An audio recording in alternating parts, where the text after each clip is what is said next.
Merci de nous avoir rejoints pour l'entretien. On se retrouve aujourd'hui suite à votre candidature pour le poste Mhm, d'auditeur financier junior de notre cabinet à BDO Luxembourg. mhm, Avant d'aller plus loin, je voulais prendre quelques instants pour me présenter. Donc, mhm, je m'appelle Dylan, je suis senior 3. Euh, pour ma part, j'ai fait une terminale STMG, un BTS en comptabilité. Ensuite, j'ai rejoint une école de commerce qui s'appelle Neoma et qui est située en France à Rouen. mhm, Avant de rejoindre BDO, je suis passé par un cabinet parisien, un cabinet du top 10 parisien, et je rejoins BDO à partir du grade de junior 2. mhm. Pour ma part, je suis spécialisé en technologie, médias et télécommunications, mais dans mon portefeuille, j'ai des clients de, de différents secteurs, aussi en énergie. Est-ce que vous pouvez prendre quelques instants pour vous présenter? Oui, bien sûr. Alors, dans un premier temps, je tenais à vous remercier de me donner l'opportunité de présenter ma candidature aujourd'hui. Donc, je souhaiterais rejoindre BDO à Luxembourg pour poursuivre ma carrière en audit. Ce que je peux dire concernant mon parcours, c'est que j'ai un parcours ancré dans le domaine financier, avec premièrement une orientation dans le secteur bancaire, au travers des nombreuses expériences que j'ai pu effectuer dans des établissements financiers. Par la suite, j'ai souhaité donc compléter ce parcours avec une spécialisation en audit et contrôle de gestion. Et donc, c'était pour avoir justement une vision globale de l'entreprise, de ses processus internes et des états financiers. Donc, l'ensemble de ces expériences m'ont permis de développer un certain nombre de compétences, à savoir d'avoir une compréhension plus fine des états financiers. J'ai pu notamment, lors de mon expérience d'assistante chargée d'affaires PME, procéder à l'analyse financière et économique d'états financiers d'entreprises de secteurs variés. J'ai également, en tant qu'assistante de consolidation, contribué à l'édition des états consolidés groupes. Et actuellement, dans mon poste de chargée de contrôle, j'ai pu acquérir d'autres expériences, notamment en matière de gestion d'actifs, donc connaître les différents actifs financiers, et puis en matière de finances durables, donc tout ce qui va intégrer les critères environnementaux, sociaux et de gouvernance. Donc, si je dois vous dire pourquoi est-ce que je souhaiterais venir au Luxembourg, hein, c'est tout d'abord parce que c'est un centre financier, enfin, c'est une place financière de premier plan en Europe. Et je pense que ça pourrait être pour moi l'occasion de continuer à développer mes compétences dans un environnement économique dynamique. Et puis, mon choix concernant le cabinet BDO, c'est surtout le côté, on peut retrouver les aspects d'un petit cabinet de par sa structure.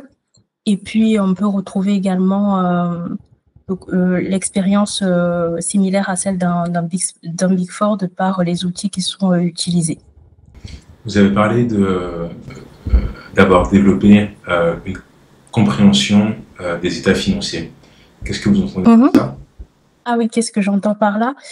Alors, une compréhension des états financiers, c'est-à-dire que, par exemple, si je dois prendre en compte mon expérience en tant que chargée d'affaires entreprise, ça allait être une analyse qui allait donc porter lors de l'étude de financement des entreprises sur les bilans et les comptes de résultats au travers de calculs de plusieurs ratios, l'évaluation de la CAF, regarder la capacité d'autofinancement, regarder le BFR de l'entreprise pour voir est-ce que la trésorerie était suffisante ou non, s'il y avait un besoin de financement de trésorerie, regarder également les capitaux propres, calculer tout ce qui allait être solvabilité et autres.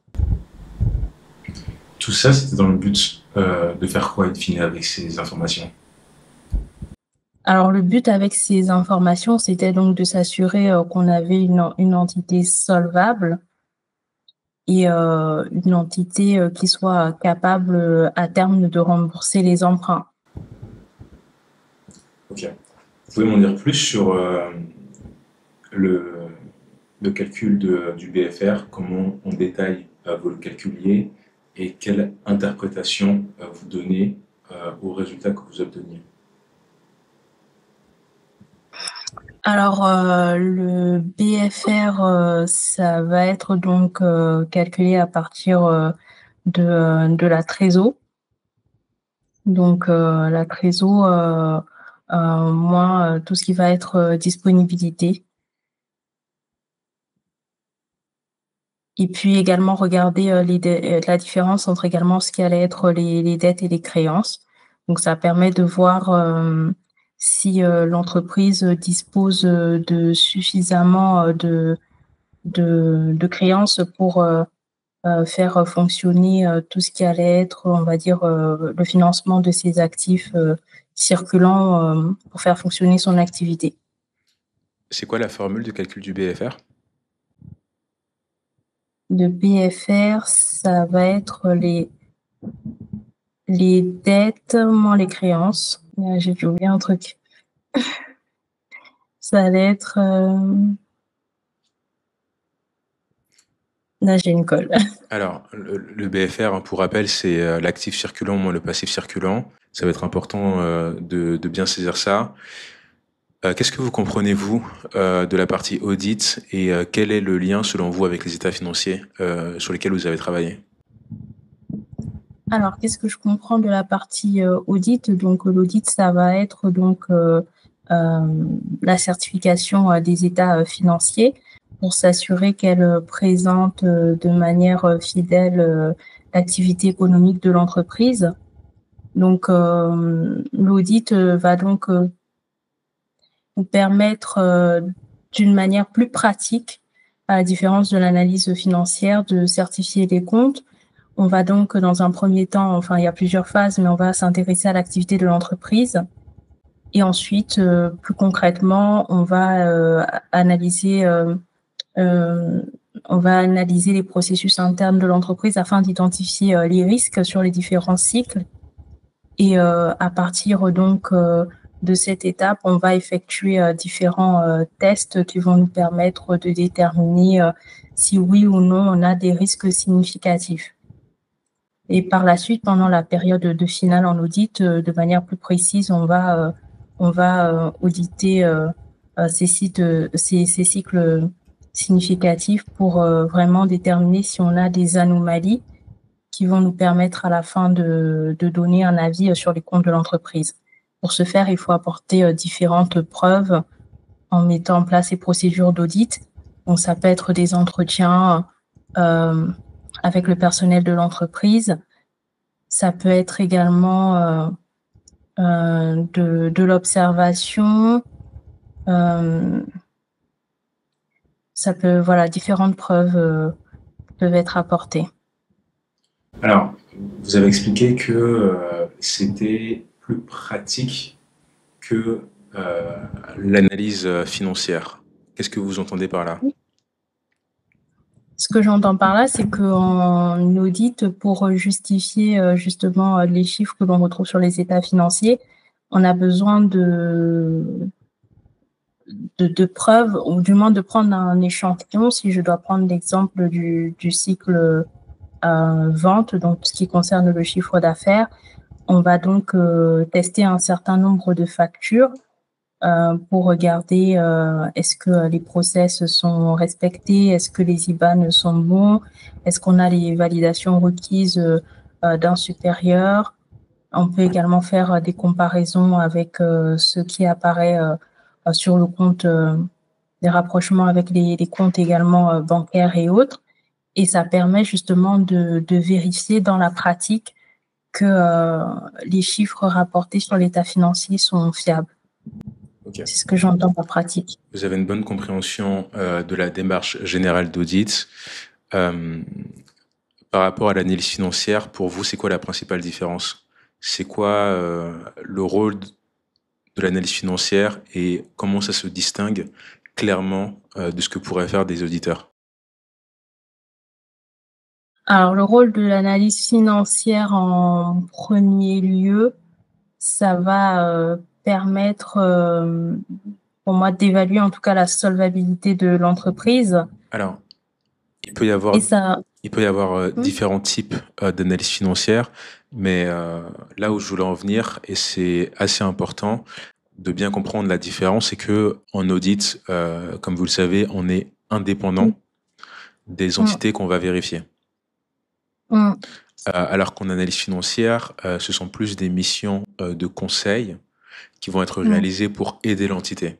Donc ça peut être réalisé mm, par des départements au sein de l'entreprise, ou ça mm. peut être réalisé aussi par des prestataires qui sont externes. Ok, d'accord. Merci. Votre dernière expérience, c'était en tant que chargé de contrôle chez Rothschild. Est-ce que vous Oui, pouvez me parler un peu déjà, me parler un peu de l'objectif du service dans lequel vous étiez? très bien. Alors, l'objectif, je dirais qu'il y en a plusieurs. L'un des premiers objectifs est donc d'assister les équipes de banquiers et de gérants sur la partie analyse de risque des portefeuilles qu'ils peuvent gérer. C'est-à-dire, bon, juste à titre d'exemple, sans rentrer dans les détails, mais les portefeuilles sont régis par des règles à respecter qui figurent au mandat de gestion des clients. Je vais prendre une règle au hasard. Un portefeuille ne doit pas détenir au-delà de 15% d'un actif provenant d'un même émetteur, c'est-à-dire d'une même entreprise. Et donc, si un portefeuille en contient en excès, il va falloir donc, comment dire ça, le justifier ou corriger cela parce que derrière, ça peut générer des risques. Donc là, c'est pour la partie individuelle. Sur le plan plutôt global, donc ça va être une analyse des risques qui découlent du fait que on retrouve un certain nombre de règles qui soient non respectées. Par exemple, lorsque les taux étaient élevés, on trouvait notamment beaucoup de portefeuilles en profil dynamique qui ne respectaient pas l'allocation d'actifs, à savoir que souvent, ils ont une pondération beaucoup plus importante en actions, mais comme les actions étaient moins rentables, ils avaient tendance à plutôt basculer sur du monétaire ou de l'obligataire.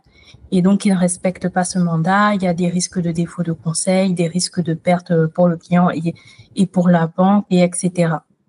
Donc, il y a une analyse individuelle, mais il y a une analyse plus globale qui est réalisée.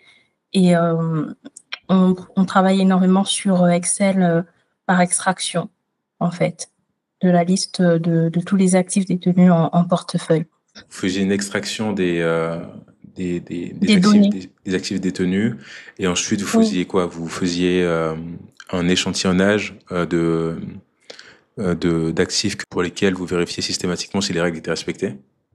exactement. En fait, il y a donc les différents actifs en portefeuille et surtout toutes les règles à respecter. Et l'ensemble des règles non respectées, enfin, on procède par filtrage, ressortent en anomalies. Et c'est sur les anomalies que nous travaillons par la suite, en fait. Alors, la question que je me pose en voyant un peu votre parcours, du coup, chargé de contrôle, conseillère de clients particuliers chez Crédit Agricole, Mm. ensuite PME chez CIC. Donc, en fait, si je comprends bien, vous avez plus eu un parcours dans le secteur bancaire jusqu'à présent. Pourquoi, au début de votre formation, avoir décidé de vous orienter justement vers ces métiers-là et surtout vers ce master-là que vous avez réalisé à l'IAE? Alors, pourquoi? Parce que j'avais une appétence pour l'analyse financière. Donc, c'est l'une des raisons pour lesquelles je me suis dirigée vers ce secteur d'activité, enfin, vers cette spécialité-là. Mais après, bien que c'est vrai qu'on puisse travailler sur des dossiers de secteurs divers et variés, j'avais vraiment besoin de pousser mes connaissances concernant donc les mécanismes financiers. Et c'est donc pour ça que j'ai souhaité revenir sur des métiers plus de la finance, de l'audit. Quel est votre projet derrière? À quoi ça vous servira d'avoir ces connaissances-là? Alors mon projet, c'est de travailler dans un cabinet d'audit, pourquoi pas à 5 ans, pouvoir, évoluer, notamment, en tant que manager ou, développer, une spécialité en finance durable. Ce que j'apprécie dans l'audit, justement, c'est qu'on puisse choisir des spécialités, en avançant, et ça, c'est quelque chose que j'aimerais bien faire, c'est beaucoup plus faire, de l'audit extra-financier.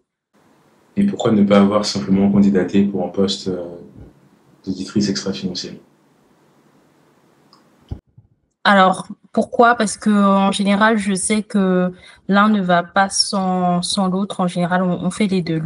On commence par de l'audit, financier avant de basculer sur de l'extra-financier, où on fait des 2. C'est vrai que pour vous expliquer un peu, il y a des régulations qui sont assez nouvelles par rapport au reporting extra-financier qui sont imposés par les entreprises au niveau mondial. Donc en Mmh. fait, je vous confirme que le besoin d'auditeurs extra-financiers est de plus en plus important.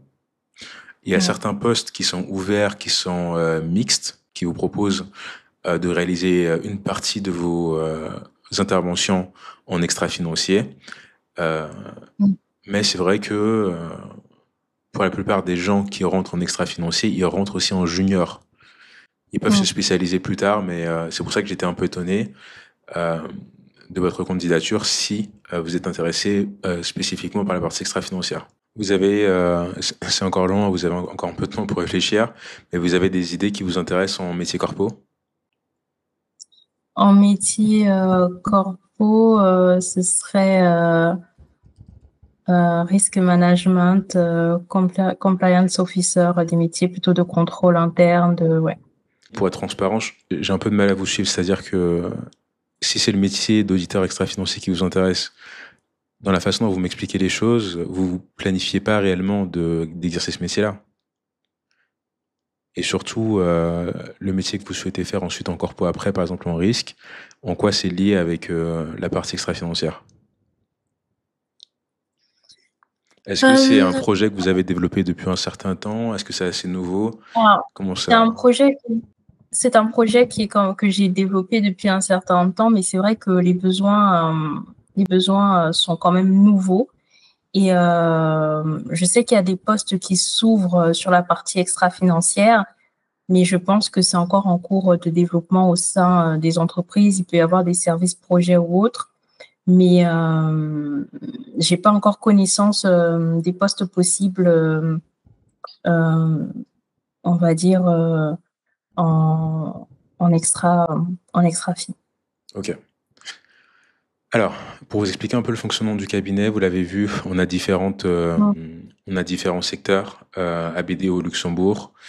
Et mm, si vous voulez, comme vous le savez, ça reste des métiers qui attirent beaucoup de candidats.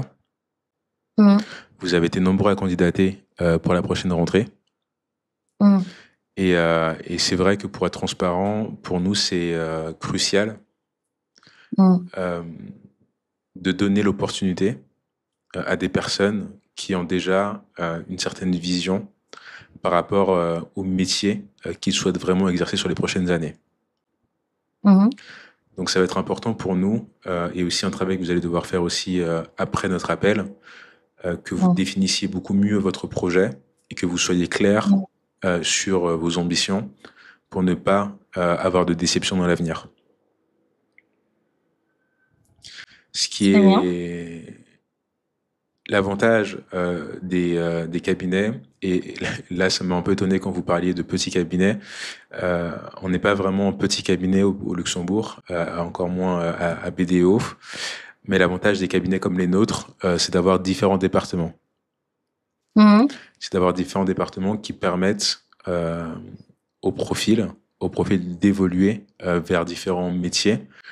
Par exemple, pour vous donner un peu en contexte, moi, quand je suis rentré, j'étais junior 2, j'étais vraiment dans la partie audit financier, mais j'ai eu en attrait de plus en plus pour des métiers de conseil au cabinet, et j'ai pu exercer des missions de conseil. J'ai aussi des gens de mon équipe qui étaient aussi intéressés par la partie extra-financière et qui ont pu évoluer vers ces métiers-là. Par rapport à vos motivations sur le cabinet, toujours pareil, j'ai senti une certaine incohérence, puisque vous parliez de votre attrait par BDO que vous avez qualifié de petit cabinet, qui vous permettait d'être dans une petite structure tout en bénéficiant d'un côté un peu plus formel, c'est ça? D'avoir accès à la même expertise que, que celle d'un Big Four. Après, je me suis peut-être mal exprimée, mais je sais qu'à BDO Luxembourg, il y a 700 salariés. Donc, si je dois comparer à un Big Four tel que PwC, je crois que c'est quand même 2000 et quelques salariés. C'était plus dans ce sens-là, mais c'était pas petit cabinet au sens un cabinet. Alors, si vous C'était savez, plus de la taille de la structure. si vous savez déjà que BDO est un grand cabinet, euh, et que du coup, vous comprenez qu'on a une structure qui est quand même bien établie, pour vous, quel est l'avantage d'un cabinet comme le nôtre comparé à des concurrents qui seraient d'une taille soit plus importante, soit moins importante? Alors, l'avantage, comme je l'expliquais, pour moi, c'est la taille finalement qui permet plus de proximité, que ce soit autant avec les seniors, les managers, mais aussi de pouvoir évoluer plus vite et avoir plus de responsabilités rapidement. Donc, c'est plutôt ça que je trouve intéressant chez BDO. Ensuite, l'une des secondes raisons, c'est parce que je sais également que BDO a pour projet dans les 10 prochaines années quand même de s'agrandir, hein, de doubler son effectif et, et sa croissance. Donc, je sais qu'à l'avenir, il y aura des opportunités et j'aimerais bien contribuer à l'atteinte de cet objectif. Quand vous parlez d'évoluer plus vite, d'avoir plus de responsabilités, qu'est-ce que vous entendez par là? Alors, qu'est-ce que j'entends par là? C'est vrai que dans les cabinets, ce n'est inconnu à personne, il y a beaucoup de turnover. Et je sais aussi que très souvent, il y a la prise d'initiative qui est valorisée et que même en étant, par exemple, un junior 2, on peut parfois avoir déjà à faire des tâches de senior, tout simplement parce que il y a un client derrière et que il faut pouvoir rester professionnel et surtout rendre les travaux et aboutir à la certification. Vous connaissez la structure hiérarchique au sein de BDO? Bien sûr. Alors, c'est 2 ans de junior ou d'assistant audit. Ensuite, 3 ans de senior, 3 ans de manager et 3 ans de senior manager. Ok. Alors, si vous connaissez la hiérarchie de BDO, qui est assez similaire à la hiérarchie des autres cabinets, en quoi, selon vous, ça vous permettra d'évoluer plus vite qu'un concurrent?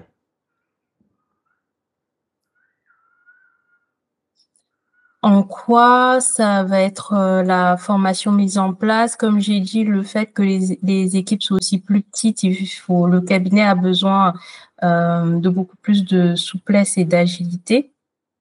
Donc forcément, en tout cas sur le terrain,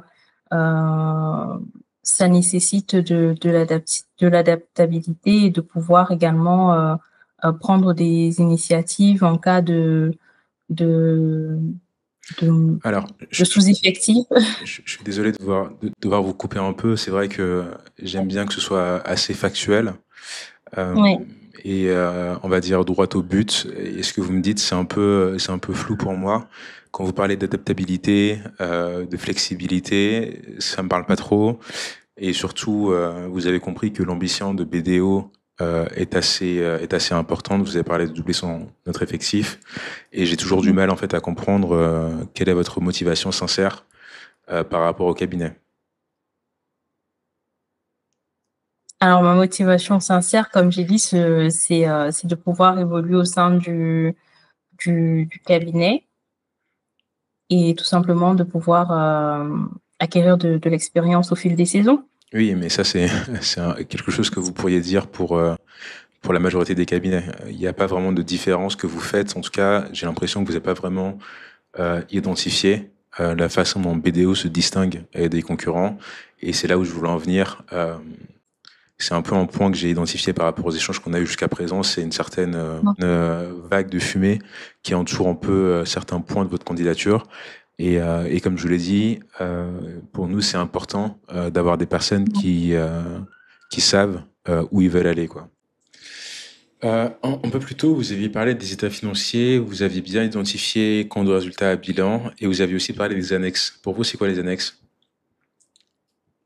Bah, les annexes, ça va être les informations complémentaires concernant l'entreprise, majoritairement. Ok. Ouais. Et c'est quoi l'intérêt des annexes par rapport aux autres parties comme bilan compte de résultat, selon vous? Alors, parfois, il peut y avoir des des lignes qui demandent des précisions ou de savoir, par exemple, une méthodologie de calcul appliquée pour la prise en compte de l'amortissement, plutôt des dépréciations, d'immobilisation. Donc, les annexes, en fait, ça va vraiment compléter euh, y expliquer certaines informations qu'on peut retrouver dans les états financiers qui, de manière brute, ne sont pas toujours très parlantes, si on peut dire ça comme ça. Ok. Et selon vous, en audit financier, qu'est-ce qu'on certifie finalement? Tout, vraiment tout, hein. Les états financiers, ça va comprendre un bilan, compte de résultats, annexe, pour le coup, vu qu'il faut vraiment que ça reflète l'activité actuelle de l'entreprise. Ne Ok. pas uniquement se focaliser, oui. Donc c'est bien ça, c'est bien Mm. toute la partie des états financiers. Et à qui Oui. ça servira finalement d'avoir cette certification? Quel est le but intrinsèque de l'audit financier selon vous? Le but intrinsèque pour moi de l'audit financier, à qui ça sert? Ben, finalement, les états financiers, lors des assemblées générales, ça va servir aux actionnaires, aux investisseurs, aux parties prenantes de l'entreprise, en fait, hein, les fournisseurs. C'est exactement ça, hein. C'est toutes les parties prenantes qui vont être intéressées par lire les états financiers. On pourrait penser que d'autres acteurs du marché comme l'État s'intéressent à ça, mais en réalité, l'État, elle, va plus vérifier la régularité des opérations et puis surtout le niveau d'impôt Mm, qui sera payé. Mais c'est pas l'État qui va mm, forcément vérifier chacun des postes des états financiers. C'est pour ça que notre rôle sur le marché est très important. mm. Euh, Si vous me le permettez, on va finir l'entretien par échanger en anglais. In few words, you decided to apply in Luxembourg. What do you know about Luxembourg? Okay.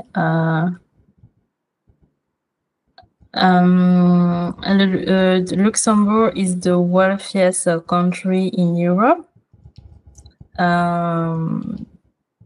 It gathered 140 nationalities.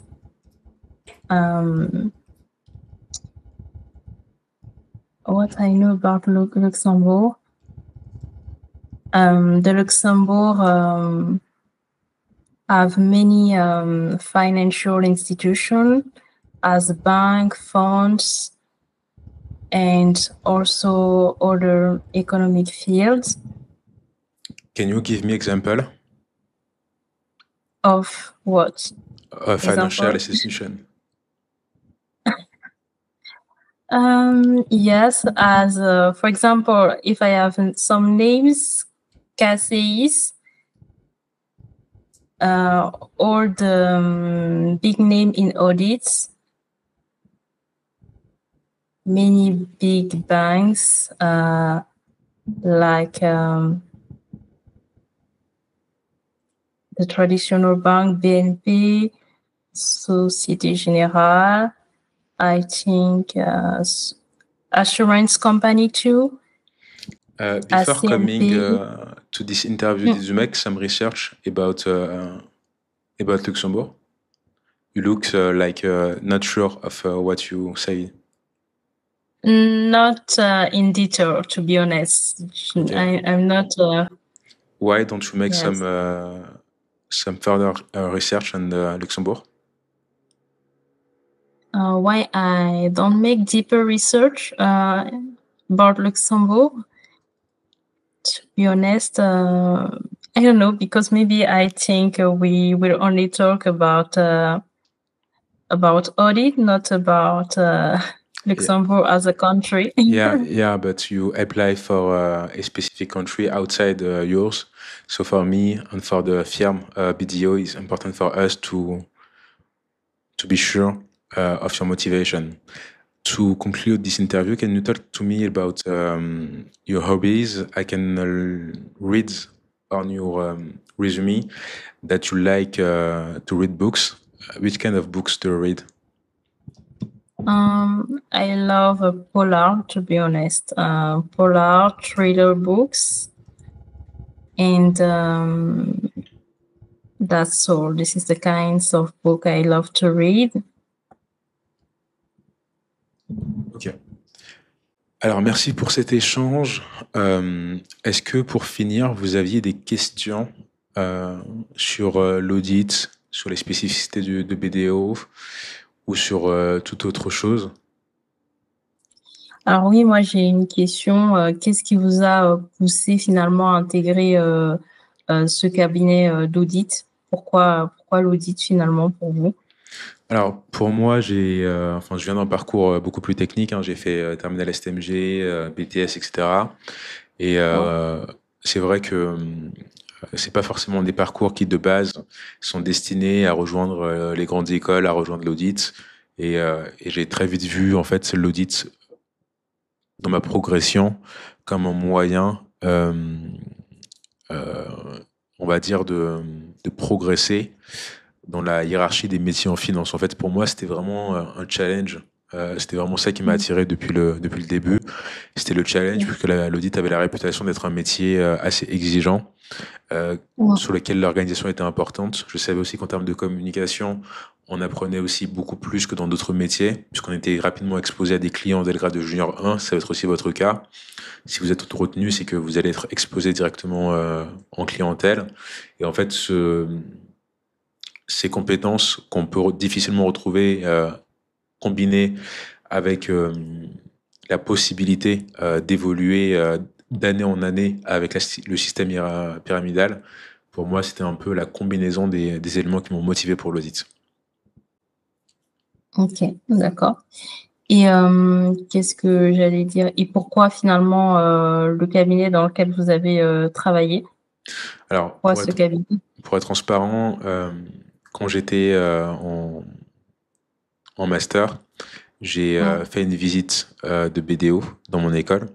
J'ai pu échanger avec les professionnels de BDO et c'est vrai que ça m'avait marqué, puisque j'ai connecté avec pas mal notamment des seniors et un manager en particulier qui a gardé contact avec moi, et j'ai trouvé son approche qui était assez humaine, puisque, comme vous l'avez compris, j'ai fait 1 an dans un cabinet à Paris avant de venir au Luxembourg, et depuis que j'avais quitté mon master, depuis à peu près plus de 1 an, j'avais gardé contact avec les personnes avec qui j'avais connecté, et tout simplement, ils m'ont convaincu de les rejoindre, puisque ça rejoignait aussi mon ambition d'être exposé à un marché beaucoup plus international, puisque mon ambition, voilà, je vais pas forcément passer toute ma carrière en audit, mais mon ambition après BDO, c'est notamment de travailler en contrôle de gestion dans des firmes qui sont internationales, pas forcément ni au Luxembourg, ni à Paris. Ok, très bien. C'était mes questions. Alors, merci pour cet échange. Là, ce qui va se passer, c'est que vous allez avoir le service RH qui va revenir vers vous. Donc là, on est en fin de semaine, vous allez avoir une réponse au plus tard, mercredi, jeudi prochain. Et si c'est positif, vous serez aussi invité à passer la dernière étape du processus, qui est un entretien justement avec un associé. Ok, très bien. Ben, merci à vous pour le temps accordé. Merci. Au revoir.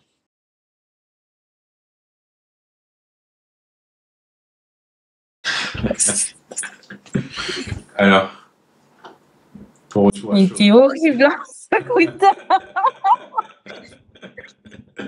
J'ai senti la tension. Ah non, là, j'ai dit, il est en train de m'enfoncer, je peux plus rien dire. J'avais envie de me barrer en courant, surtout en pleurant, oui. Ouais, non, mais j'ai Non, senti. merde. Ah non, moi, j'ai fini coincée. Faut que je fasse attention à ce que je raconte, que ce soit cohérent, parce que, Alors, aïe, aïe, aïe. c'est quoi ton retour à chaud? Qu'est-ce que t'as... Je pense que à chaud, il y a quand même des lacunes sur le projet. Et en effet, je m'attendais pas à la question sur pointue sur l'analyse financière parce que c'est pas mon expérience actuelle. Donc actuellement, je fais pas ça actuellement. Donc j'aurais dû le réviser. C'est vrai que ça, on peut poser des questions en fonction des expertises qu'on avance. Et ça, j'avoue que je l'ai pas du tout révisé. Ça, j'aurais dû quand même le regarder au moins vite fait. Ouais. Déjà, où est-ce que tu penses que tu as réussi l'entretien? Sur quel aspect tu penses avoir réussi l'entretien? J'en sais rien. Franchement, le début se présenter, je pense que c'est classique. Et puis exposer également son expérience par rapport au métier effectué, ça également c'est du classique. Par contre, la partie un peu plus technique et la connaissance du cabinet, ça posait problème. Après, je me suis peut-être mal exprimée concernant ce pourquoi je voulais rejoindre Vidéo Luxembourg parce que je trouvais que c'était un bon compromis du fait que ce soit un cabinet en fait beaucoup plus convivial de par sa taille en fait et le nombre de salariés qu'on peut y trouver, mais avec une expertise similaire à celle d'un Big Four. Donc, il faudrait peut-être que je fasse attention à comment je le dise. Je le dis. Ok. T'avais d'autres remarques? Euh... Ah ouais, non, moi, la partie anglais, franchement, vaut mieux. Ah ouais, ça, c'est gros point noir. Je ne m'attendais pas du tout à la question. Ouais. Mais bon. Ce que je te propose, c'est qu'on se fasse une pause de 15 minutes pour qu'on fasse le débrief. Et Ok, je vais te proposer aussi des axes d'amélioration. Et ok. si jamais tu as des questions qui te viennent en tête, on va en profiter parce que ça va être le moment aussi de faire la question, enfin les questions-réponses.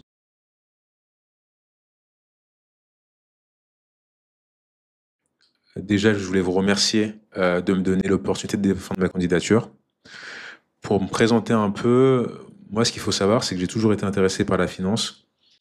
Et c'est vrai qu'après ma licence, j'ai un peu pensé naïvement que la finance était principalement la banque et la continuité logique de mon parcours, c'était de m'orienter vers un master à l'IAE de Lyon, un master en banque où j'ai pu avoir plusieurs expériences. Et il y a une expérience en particulier qui a un peu remanié mon projet. Quand j'étais chez Mm. CIC, j'étais principalement chargé d'affaires pour les PME. Donc en fait, mon rôle, c'était un peu d'analyser on va dire la solvabilité des entreprises pour savoir si on pouvait leur accorder des crédits. Et pour ça, on faisait des analyses qui étaient basées sur les états financiers. Donc en fait, on demandait à nos clients leur compte de résultat, leur bilan, et puis on calculait des ratios comme la CAF, comme le BFR. Et c'est vrai que j'ai réussi à faire ces calculs-là, parce que c'est des formules qui sont données et qui sont connues, mais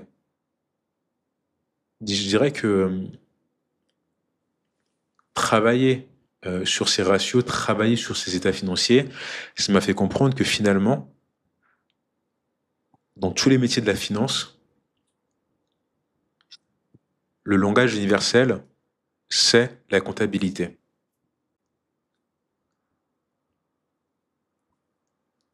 Et si je suis intéressé par faire de l'audit financier, c'est parce que j'ai compris que ça consistait à certifier ces fameux états financiers qui étaient préparés par les comptables et que ce serait pour moi un excellent moyen de m'initier parfaitement aux mécanismes comptables qui sous-tendent les états financiers afin de pouvoir évoluer derrière en finance. Donc c'est pour ça que j'ai décidé de faire un MSc en audit et contrôle de gestion à l'INSEC. Donc si j'ai décidé de venir au Luxembourg pour exercer cette expérience-là, c'est parce que je suis toujours attiré par le secteur bancaire et on travaillait chez Rothschild. Et donc pour moi, cette possibilité d'allier l'audit et d'allier euh, le secteur bancaire, le secteur des fonds, c'est ça qui me motivait depuis très longtemps à vouloir travailler au Luxembourg. Pour Mm. finir, je suis une lectrice assidue. J'adore les romans, j'adore les polars et tout ce qui est aussi travail sur soi, c'est quelque chose qui est assez important pour moi. C'est aussi pour ça que je pratique la méditation plusieurs fois par semaine, puisque ça me permet aussi d'avoir une réflexion, une sorte d'introspection et de sentir mieux au quotidien. Alors, petit mot, déjà pour vous dire que vous allez pouvoir retrouver la structure de présentation détaillée avec un exemple pour vous aider à construire votre storytelling. Et plus globalement, pour vous dire que sur auditiq.fr, vous allez pouvoir retrouver déjà la Junior Academy, qui est une formation technique en audit, le guide des candidatures pour tous mes conseils pour réussir à décrocher et réussir ces entretiens. Et puis, de temps en temps, c'est pas tout le temps possible, mais il y a aussi la possibilité de réserver une séance de coaching de 2 heures pour s'entraîner comme ce qu'on a fait aujourd'hui sur des simulations d'entretien ou tout autre sujet qui vous tient, qui vous pose problème et qui est lié à l'audit. Tout ça, ça se passe sur auditic.fr. Qu'est-ce que tu remarques dans cette façon de te présenter par rapport à celle que tu as faite? Alors, oui, elle est plus fluide et surtout, il y a le storytelling en fait. C'est ça. C'est ça, il y a le storytelling. L'objectif, en fait, c'est le plus important. Il y a deux choses, en fait, que t'as un peu manqué dans ta présentation de base, puisque tu as une présentation qui était assez linéaire. Toi, de ton côté, c'était de dire, enfin, présenter ton parcours, tes formations un peu. J'ai fait ci, puis j'ai fait ça. Parce qu'il te manquait, c'était de mettre un peu en cohérence le tout. Le meilleur moyen pour ça, en fait, c'est d'expliquer quel est ton projet. Pour toi, ce qui est particulier quand on voit ton CV, c'est forcément, on voit qu'il y a une sorte de switch entre Mm. des métiers en banque, un master en finance en banque, et tout de suite passer à l'audit et contrôle de gestion.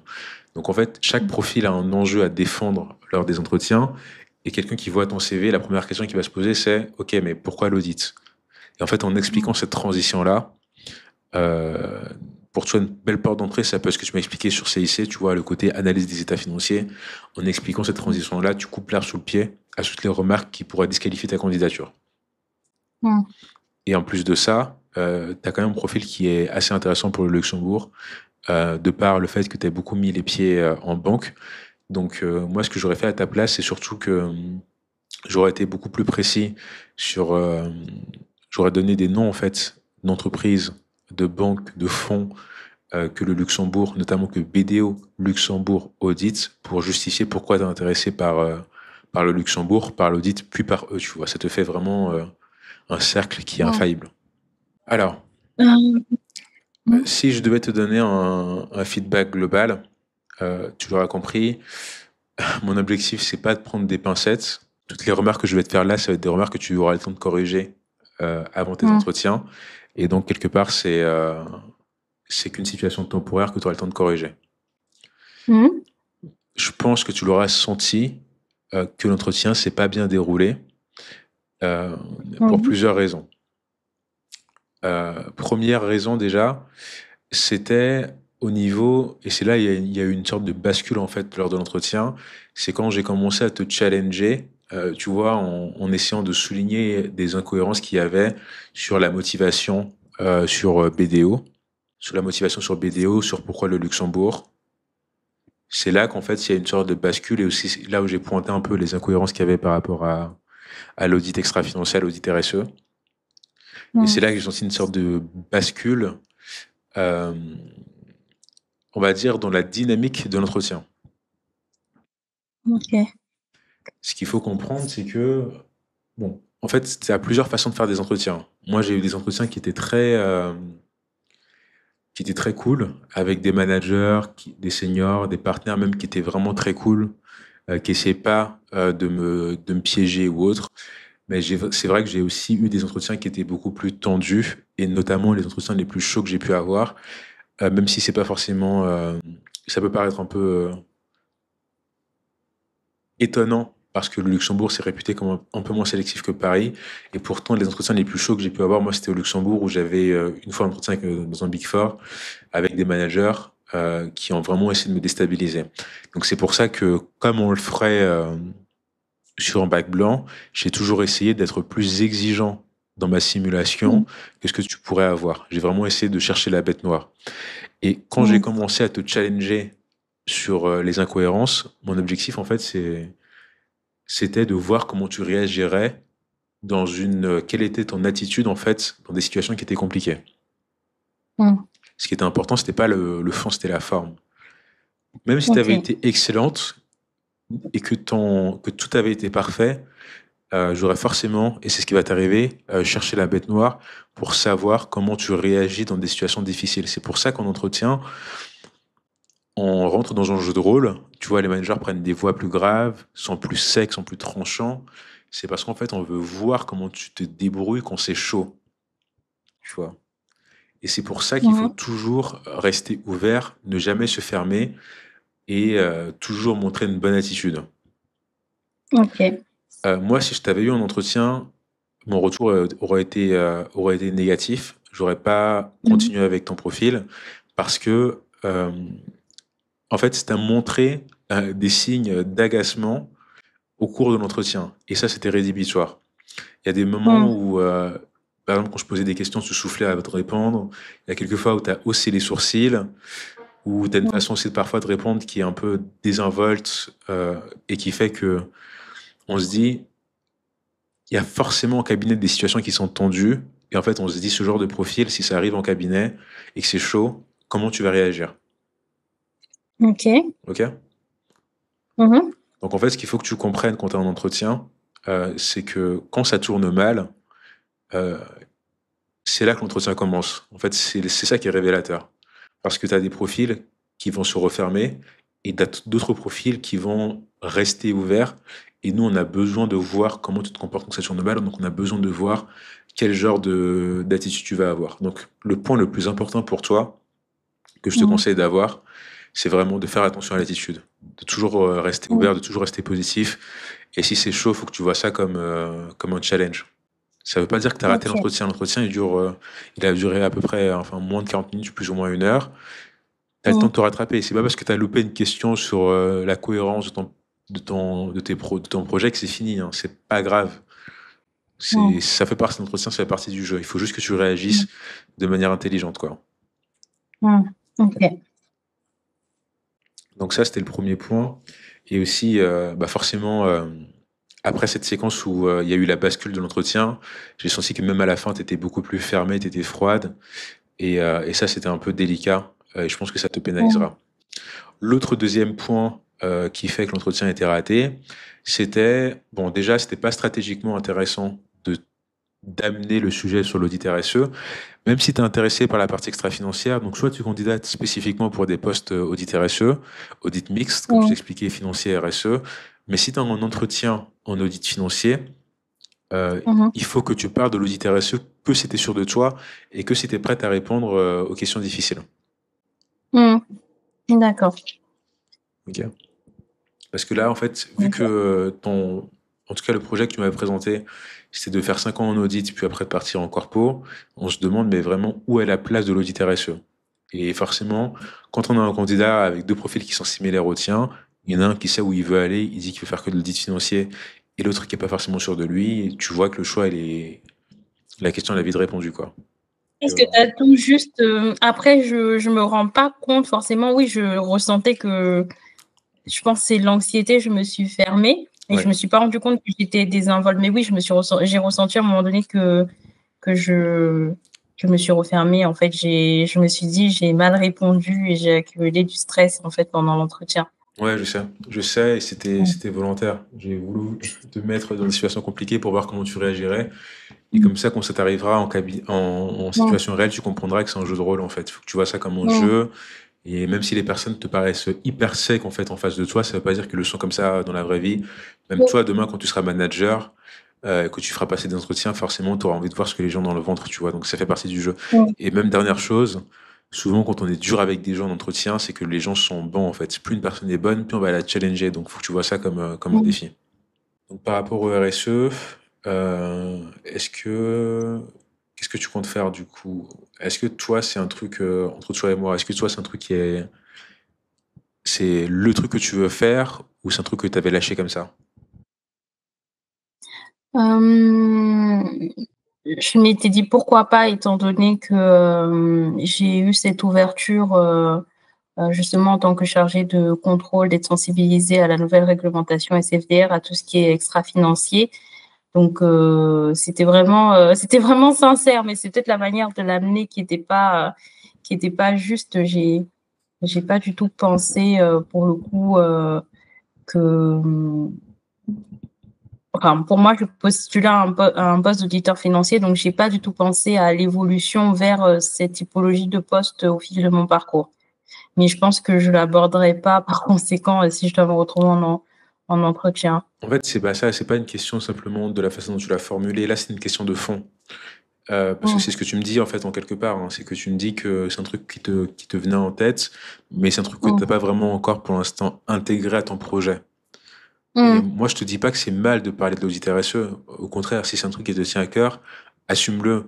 Mais simplement, faut pas Mm. que ça soit comme si c'était, t'as vu de la Mm. lumière et tu veux y rentrer sans que ce soit absolument nécessaire. En fait, faut que tu parles de ton projet faut que tu parles que des choses qui sont certaines par rapport à ce que tu veux vraiment faire.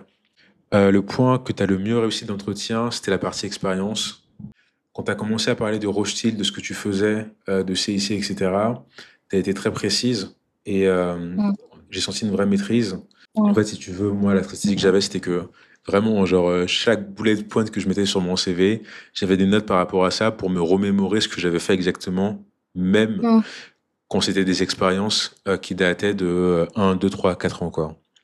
Dans l'accès Mm. que je t'ai donné par rapport au guide des candidatures sur zitaq.fr, tu as une section qui s'appelle Star, situation, tâche, action, résultat, qui te permettra de structurer en fait pour chaque expérience comment tu es censé présenter la chose.